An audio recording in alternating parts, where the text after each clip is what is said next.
Hello, everyone. Welcome to a new segment called Silver Wolf Interviews.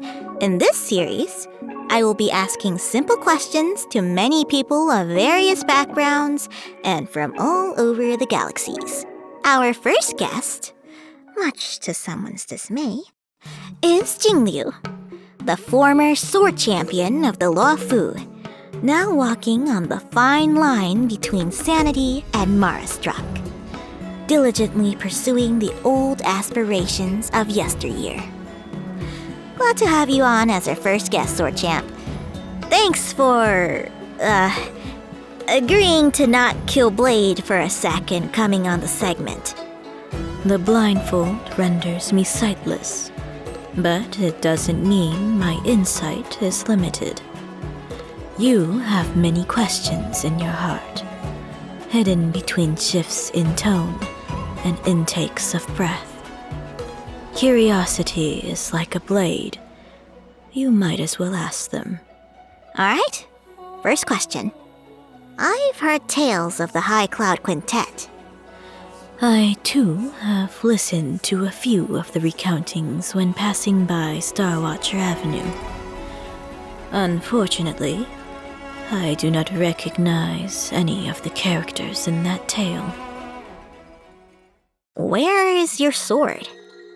Long ago, I laid down the 3 feet of mortal iron I once held.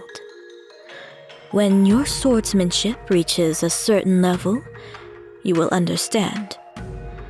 Tangible weapons are nothing but constraints, preventing your inner wants from being fully expressed.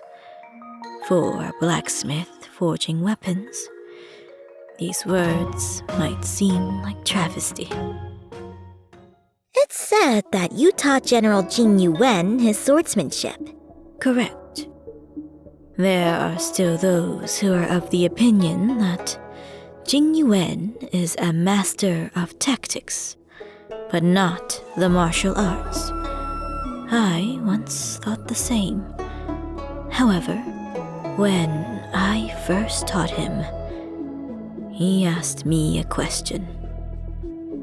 Of all the myriad weapons, why the sword?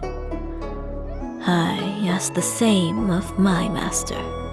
Hence, I considered it an opportunity and taught him the way of the sword. He has done well in this journey, much better than me, his failure of a master. The better you do, the more others expect from you, and the heavier the burdens you carry. Of course, he no longer needs me to worry about these things. Where will you go next? I promised an old friend to cut through the heart of a star. But mortal swords are merely the size of a needle when placed next to the heavens. Till I locate a sword that can cut down a star, I will continue my journey. That wraps up our interview.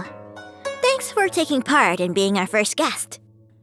It was my pleasure, young one. I wish you luck on your journey to finding a better icicle stick. I deign to call my weapon such, but I bid you farewell for now. As long as that man remains one of you, our paths will cross again.